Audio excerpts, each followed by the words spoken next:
Parlons maintenant du deuxième don du Saint-Esprit dans la liste établie, qui est le don d'intelligence.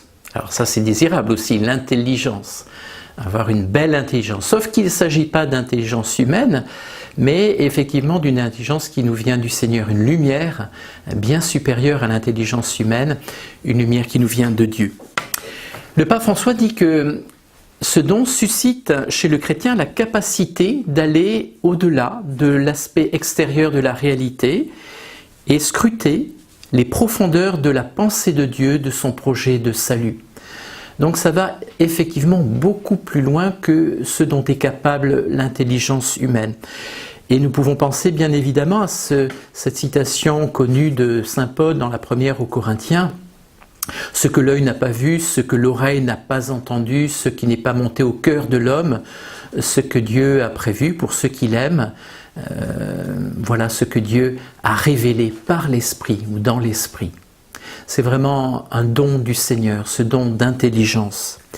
Et on peut se rappeler aussi l'étymologie du mot ou de intelligence, intus legere, lire à l'intérieur d'eux. Donc avec un regard vraiment pénétrant, c'est ça l'intelligence. Saint Paul nous demande aussi de nous renouveler dans notre intelligence pour porter un regard nouveau sur nous-mêmes, sur le monde, sur les autres, sur Dieu lui-même aussi. Alors ce don est clairement lié à la foi. Et c'est normal, si on réfléchit un petit peu, puisque la vertu de foi, la vertu théologique ou théologale de foi, est greffée sur la faculté humaine d'intelligence. Et donc ce don d'intelligence, il est lié effectivement à la foi.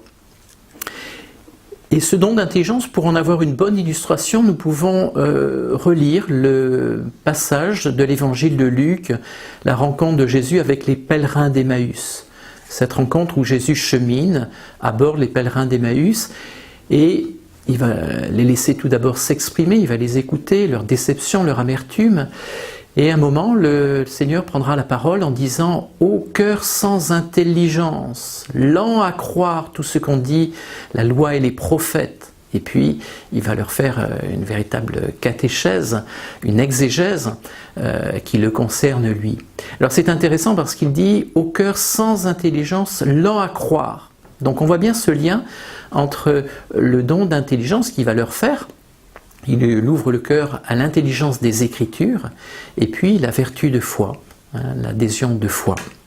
Alors nous devons demander au Seigneur effectivement ce don d'intelligence, non pas pour être plus intelligent que les autres, et ce qui pourrait nous enorgueillir, mais précisément pour pouvoir porter ce regard avec la lumière que Dieu infuse en nous.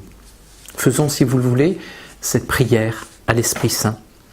Esprit Saint, accorde-nous le don d'intelligence qui nous fera comprendre les vérités de la foi, entrer dans leur sens et contempler leur harmonie intérieure.